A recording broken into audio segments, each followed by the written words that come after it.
அடித்தளத்திலே நிறைய தவறுகள் இருக்குது. பாலிசி லெவலில் நிறைய சேஞ்சஸ் பண்ண வேண்டியிருக்குது. இப்போ நீங்கள் பார்த்துருப்பீங்க ஆஷ் விற்பனை. நீங்கள் வந்து எல்லா இடத்துலையும் வந்து ஆஷ் விற்பனை இருக்குது. எங்கேயாவது வெளிப்படைத்தன்மை இருக்கா? எல்லா ஊர்லேயும் ஆஷ் வாங்குறாங்க. எங்கே போய் வாங்குறாங்க? அதுலேயும் 4-5 புரோக்கர் இருக்காங்க. அந்த புரோக்கர்கிட்ட போய் வாங்குறாங்க. அதான் நடந்துட்டு இருக்கு.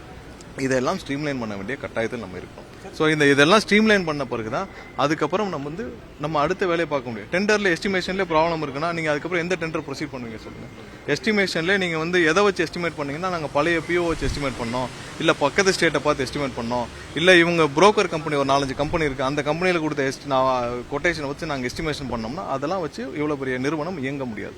மார்க்கெட் ரேட்ல மேனுஃபேக்சர் ரேட்ல எப்படி இருக்கு தரமான ஒரு பொருள். இப்போ டிரான்ஸ்ஃபார்மர் 7 லட்ச ரூபானா நம்ம 7 லட்ச ரூபாய்க்கு தான் கோட் பண்ண முடியும். நம்ம அதை போய் 13 லட்ச ரூபாய் கோட் பண்ணாங்கன்னா நாளைக்கு இதே மாதிரி சிபிஐ வந்து கேட்கும். ஸோ அதனால எல்லாவற்றையும் ப்ராப்பரா பாலிசி லெவல்ல தவறு நடக்காதவர் பாலிசி லெவல் டெசிஷன் எடுக்கணும். ஸோ அதெல்லாம் எடுக்கும் பணிகள் நடந்துட்டு இருக்கு. இன்னும் ஒரு சில வாரங்கள் அனைத்தும் அனௌன்ஸ்மெண்டா வரும். என்னென்ன சீரமைக்கப்பட்டுள்ளது, எந்தெந்த வகையாக சீரமைக்கப்பட்டுள்ளது, இதற்கு முன்னால் இது எப்படி இருந்தது, எல்லாத்தையும் ஒவ்வொரு வரி விடாமல் நாங்கள் கண்டிப்பாக பப்ளிஷ் பண்ணுவோம்.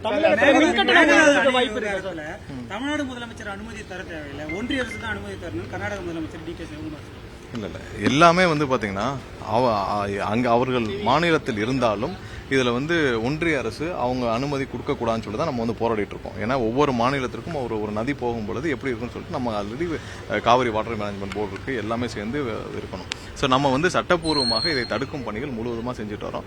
அவர்கள் அதை கட்டவிடாதபடி செஞ்சுட்டு வரோம். இது அரசியல் காரணங்களுக்காக சிவகுமார் இதை திரும்ப பேசிட்டு வராரு. அவர் வந்து வேண்டுமென்றே 2 மாநிலங்களுக்கும் பிரச்சனையை செய்து பிரச்சனை ஏற்படுத்தி ஒரு சுமூகமான ஒரு பொது அமைதிக்கு குந்தம் விளைவித்து அதன் மூலமா அரசியல் செய்ய நினைக்கிறார். அவர் அதை விட்டு ஒரு வளர்ச்சியை நோக்கி செய்யலாம். இன்னைக்கு ஒரு மாநிலத்தின் மக்களுக்கிடையே வெறுப்புணர்வை தூண்டி அரசியல் செய்ய வேண்டிய அவசியத்தில் சிவகுமார் இருக்கு என்றால் ரொம்ப வெட்கக்கேடான விஷயம். நம்ம கூட்டணியில் இருக்கோம், அரசியல் ரீதியா பேசி தீர்வு காண வாய்ப்பு இருக்கு. இல்ல மாநிலங்களை நீங்க அரசியல் ரீதியாக டீல் பண்ணவே தேவையில்லை. நம்ம சட்டப்பூர்வமாக ஏற்கனவே போகணும். இந்த அரசியல் ரீதியாக டீல் பண்றதெல்லாம் வந்து அதெல்லாம் வந்து இன்னைக்கு ஒரு உறுதியான ஒரு தீர்வை கொடுக்காது. ஸோ நம்ம சட்டப்பூர்வமான தீர்வை தான் கொண்டு போகணும். தேவை அரசியல் தீர்வுகள் நம்ம வந்து டெம்பரரி சொல்யூஷன்ல அதில் கொண்டு வர முடியாது. இது என்ன ஏற்கனவே அப்படிதான் வந்து நம்ம எல்லாத்தையும் விட்டுவிட்டோம். நம்ம வந்து சட்டப்பூர்வமான தீர்வுகள் தான் நமக்கு தேவையே தவிர அரசியல் தீர்வுகள் ஒரு நாள் டெம்பரரி திறந்து விடுறதுலாம் இங்க தேவையில்லை. அரசியல் ஒரு நிரந்தர தீர்வு, சட்டப்பூர்வமான நமக்கு தீர்வுகள் தேவை. மின்கட்டணம் உயர்றதுக்கான வாய்ப்பு இருக்கா தமிழகத்தில்? ஆமா, எல்லாத்தையும் வேலிடேட் பண்ணி எங்கெங்கெல்லாம் வந்து கரெக்டான லோட் ஃப்ளோ ஸ்டடி இருக்கோ அதெல்லாம் பார்த்துட்டு ஒரு சில இல்ல எதையுமே நிப்பாட்டல. எங்கெங்கெல்லாம் இந்த லோட் ஃப்ளோ ஸ்டடி சரியாக செய்யாமல் எங்கெங்கெல்லாம் இருக்குதோ அதெல்லாம் வேலிடேட் பண்ணி ஒரு சில நாட்கள்ல அப்ரூவல் கொடுக்கப்படும் பணிகள் இப்பதான் அதான் சொல்லிட்டு வரோம். இன்னைக்கு நிறைய வெண்டர்ஸ் வந்திருந்தாங்க. யார் ஜென்யூன் வெண்டர்ஸ் எல்லாத்துக்கும் உடனே அப்ரூவல் கொடுக்குற பணிகள் நடந்துட்டு இருக்கு. வேலிடேஷன் பண்ணி லோட் ஃப்ளோ ஸ்டடி கரியா இருந்தா இன்னைக்கே கொடுக்க ஆரம்பிச்சிருவாங்க. நாளைக்கு இருந்து எல்லாருக்கும் தீர்வு. இல்ல நாங்க அதெல்லாம் வந்து விரைவில் அறிவிப்போம். எல்லாம் உள்ள வேலிடேஷன் இருக்கு, பின்னர் அறிவிப்போம். இல்ல காலையில அதை சொல்லியாச்சு. நாளைக்கு இருந்து நம்மளுடைய கஸ்டமர்லயே எவ்வளவு தூரம் லார்ஜ் அவுட்டேஜ் இருக்குன்னு பப்ளிஷ் பண்ணுவாங்க. எங்கெங்கெல்லாம் இருக்குன்னு சொல்லிட்டு அதை முதல்ல வந்து நம்ம எங்கெங்கெல்லாம் அவுட்டேஜ் இருக்கு எதனால் இருக்குன்னு பப்ளிஷ் பண்றோம்.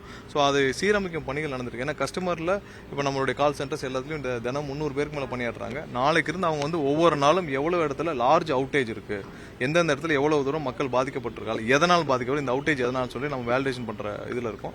அது நாளைக்கு இருந்து பப்ளிஷ் பண்ண சொல்லி ஒரு சில நாட்கள் அதையும் சீரமைச்சு நம்ம வந்து அதை வெளிப்படைத்தன்மையாக ஒவ்வொரு நாளும் ஏன் இந்த மாதிரியான ஒரு அவுட்டேஜ் ஆச்சு, எது சீரமைக்கப்பட்டது, எவ்வளவு நேரத்தில் சீரமைக்கப்பட்டது, எதெல்லாம் வந்து இன்னும் வந்து பெண்டிங்கா இருக்கு. ஒரு சில இடத்துல வந்து பெரிய அளவில் அந்த போல்கள்லாம் சாஞ்சி இருக்கும். ஒரு சில நாட்கள் தேவைப்படும். ஏன்னா ஹை டென்ஷன் வயர்லாம் இருக்கிறப்போ அது ஒரு சில நாட்கள் தேவைப்படும். ஒரு சில இடத்துல 24 மணி நேரத்துக்கு மேலே பவர் கட் இருந்துச்சுன்னா எதனால் இருக்குன்னு சொல்லி நம்ம நாளைக்கு வந்து வெளிப்படைத்தன்மையாக பப்ளிஷிங் பணிகள் ஏற்பாடு செய்யப்பட்டிருக்குது.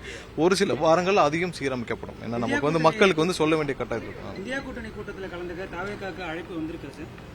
இல்ல அது வந்தால் நாங்க சொல்றோம். நன்றி. யாரையும் காப்பாத்திருக்கிறாங்கல்ல, கண்டிப்பா யாரு குற்றம் செஞ்சதெல்லாம் தண்டனை கிடைக்கப்படும். இதுல யார் எந்த பிளே ஸ்டோர் மற்றும் ஆப் ஸ்டோரில் இருந்து பாலிமர் செயலியை QR கோடு மூலம் பதிவிறக்கம் செய்யுங்கள். செய்திகளை உடனுக்குடன் பெறுங்கள்.